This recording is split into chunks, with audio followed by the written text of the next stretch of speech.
Now this is completely ridiculous.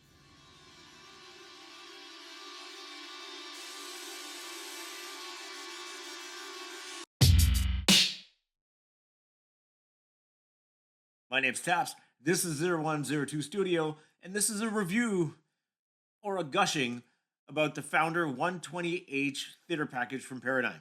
Let's get into this. This speaker package consists of the massive 120H floor standers, the equally large 90C center channel, and the 70 LCRs.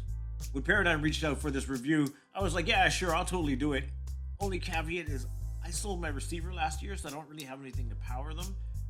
So they sent along the Anthem MRX 740 to pair with the speaker package, and that's what I use exclusively throughout this review. My colleague Carlo at Home Theater Secrets did a deep dive into the 120H floor standers already. So if you fancy graphs and charts and measurements and all that good stuff, you can read his review linked to in the description below. I didn't do any of that, and you're not going to find that here. It's not really my thing. Cascade Fusion Bracing. Look, if Apple can have Dynamic Island, Paradigm can have Cascade Fusion Bracing. Essentially what it is a angled bracing structure within the cabinet of the speaker, which they've given a subtle nod to on the exterior. It looks really cool, and it's given the cabinets like a unique shape. It's like tapered upwards. The design isn't just form, it's also function. This bracing is said to deliver an acoustic performance that beats the traditional square box. To me, they're just rock solid, and they look pretty great. The cabinets are wrapped in wood, while the front fascia is a black brushed aluminum. There's an elegant furniture-like quality to them. The speakers are available in walnut, black walnut, cherry, and piano gloss black. My colleague Carlo mentioned to me that when he did his review, his sample arrived in piano black, and seemingly all the speakers he gets in are in piano black, and he just wishes he could have the walnut finish one day. My review sample arrived in walnut. For an exhaustive list of specs, Google's going to be your friend for that, but here are the important ones. The Founder 120H is a 5-driver, 3-way hybrid floor stander with a downward firing port. Frequency response is plus or minus 2 decibels from 22 Hz to 23 kHz, though they do seem like they go way deeper than 22 Hz. Sensitivity is 95 decibels. Up from the top, the highs are supplied by a 1-inch ceramic dome with an oblate spheroid waveguide.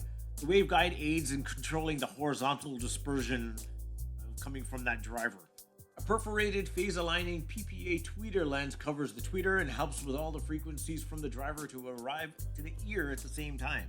Cool, man. The mid-range is a 6-inch all-mag cone with a perforated phase-aligning PPA lens base. Oh boy. There are 3 8-inch high-excursion Carbon X unibody cones. The 3 woofers are controlled by a separate DSP-controlled 1000-watt amplifier. The 120Hs feature shock-mounted feet, which decouple the cabinet from the floor not just once, but twice for an extremely effective vibration decoupling. The 90C center channel is also kind of big.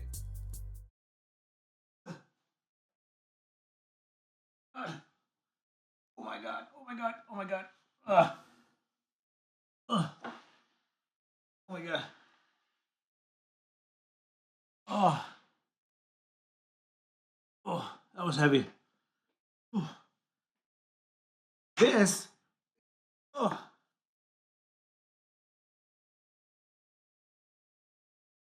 this is the center channel.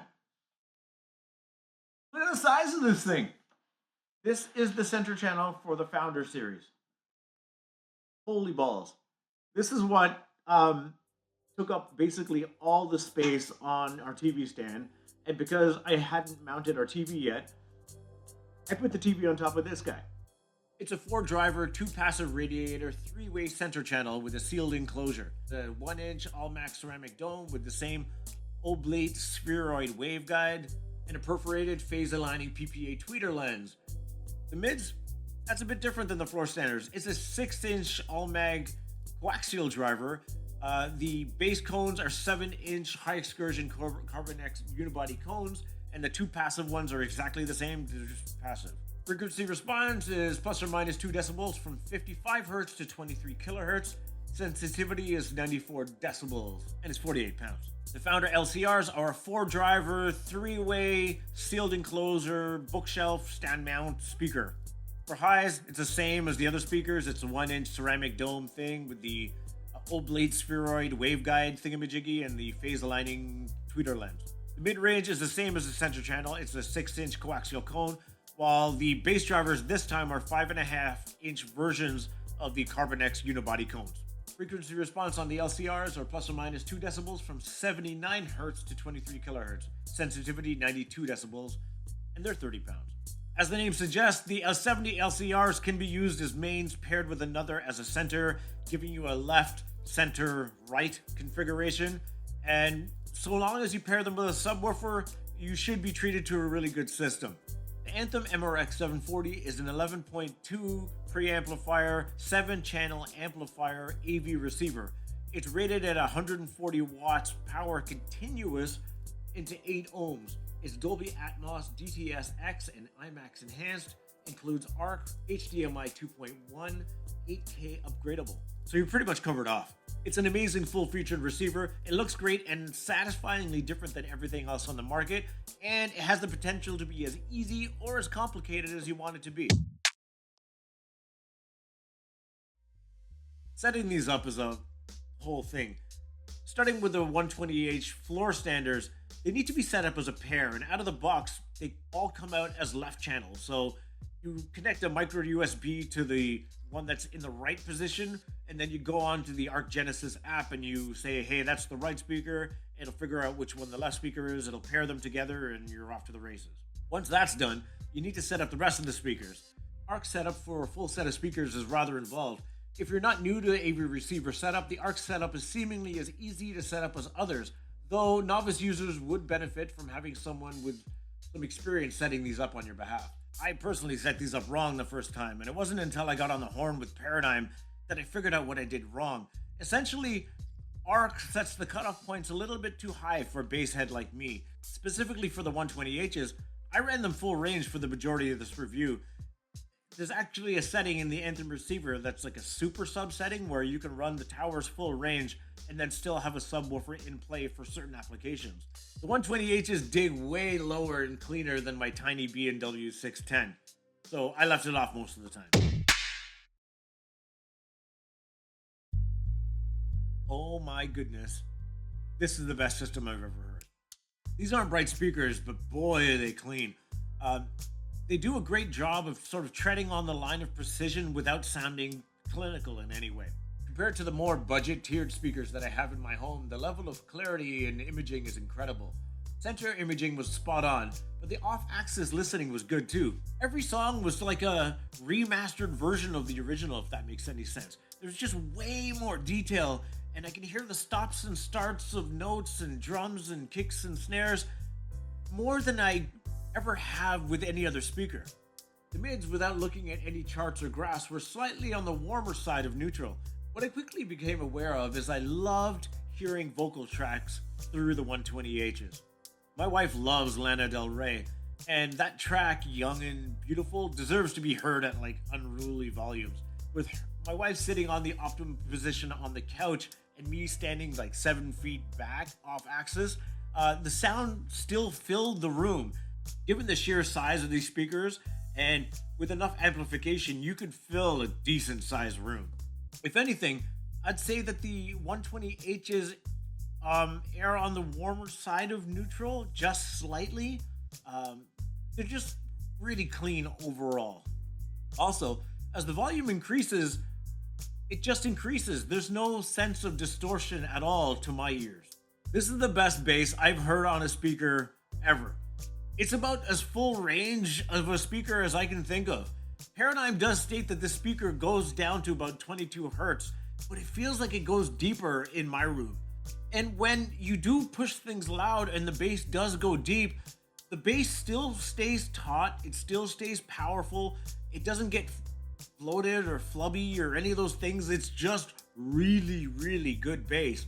And it's the sort of bass that my lowly 610 subwoofer just can't match, which is why I turned it off for music in general. I left it on for movies because a separate channel of sound does go to the point one, but for music, when I read that there was three 8-inch drivers powered by 1,000-watt amplifier, I couldn't wait to chuck some bass music at these speakers. And fortunately, I'm a drum and bass guy, so it's no challenge for me at all. This is as close to like a club experience I've had at the home, where you turn this up really loud and you get that big, spacious, room-filling sound, but you don't get any of the distortion. You get all the thump and the slam from the bass, but nothing sounds bad at all, and my ears are never ringing. You just get all the detail, all the power, all the clarity, and nothing bad. Admittedly, I also turned up the bass by 2 decibels because I like a bit of bloat. Here are some highlights. Strontium Jazz by Future Forces, remixed by Dillinger. This is a bit of a classic, and it just crushes on the 120Hs. And dude, when this drops, oh, it's so good. Killing Floor by Vexed. It's a bit of an early dubstep classic. The kicks on this are amazing, and when this is turned up, the sense of space in the track is incredible. And of course, Double Blind from Ivy Lab. What a tune. I played this for everyone that came by to listen to these speakers. It's like a festival at home, and when you turn this up really loud, there's a lot going on, and the 120Hs never falter. So good. You'd be right to wonder, like, with all of this powerful bass, does it get in the way of the rest of the soundstage? And no, it doesn't. Like, I'm talking about the bass here because it's incredible, but since it's so precise and so taut and accurate that it doesn't, like, overpower the mix at all. The soundstage remains intact. It's just that, like, everything, the highs, the mids, and the bass, all are just essentially laid bare for you to enjoy. Like, it's an incredible experience and a really, really good sound coming out of these speakers.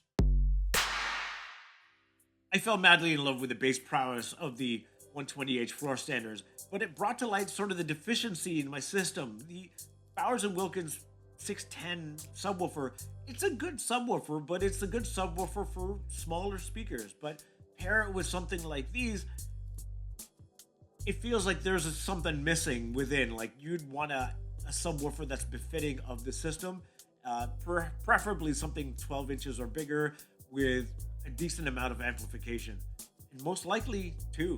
You'd probably want 2 subwoofers. Overall, everything sounds like a big cinema experience, starting off with something like fairly innocuous, Moneyball. Vocals are like 80% of a lot of movies, and with a movie like Moneyball, while you wouldn't think that it's like a movie that you put on to test speakers, it's actually a movie I put on to make my kids fall asleep because it's so boring for kids. A lot of the dialogue takes place in like large hallways or stadiums. The center channel does a good job of giving you really good, clear, deep dialogue, while the rest of the speakers behind you give you that sense of space and openness, and really pull you into the movie. It's a really cool experience. Overlord, of course I tried this. It's all gunshots and explosions, and it really is a video game come to life. And through these speakers, everything was there. Like, you had great dialogue, every gunshot, every explosion was super impactful.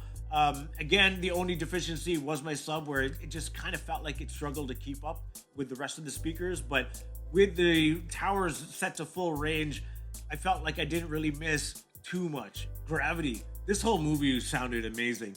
The Founder series did a really good job of like steering all the effects, and like when the dialogue whips from speaker to speaker, you're able to really follow the dialogue and the person and get a pseudo sense of where they are in the scene. And like, given the size of like the rear speakers, they did a really good job with kind of separating the effects and making you feel like things are crashing around you. This is a high-end movie watching experience, and if you ever have the opportunity, I encourage you to give this system a try. You won't be disappointed. MRX 740, it just rules. And I'll get into more detail on that receiver in a separate review, but for the sake of just mentioning it a little bit, it was an amazing partner for the Founder series theater package. Never once did I feel like I was out of juice. Uh, I was able to just seemingly turn up the volume willy nilly and not worry about it. And for two channel listening, it was seemingly on par, or if not better than things like, well, it's way better than the NAD that I have back there. And it was kind of on par with the Cambridge amplifiers that I have in the house too. It's really, really good for two channel listening. And I think I mentioned it off the top, but if you need like a do it all, like AV receiver that you also want to use for music, this is the one. Having a setup like this from Paradigm and Anthem was a dream come true. And to be honest, I'm sad to see it go. In the future, when I am looking to build out my own home theater system, it's going to be high on the list. I'm just going to have to save up for it.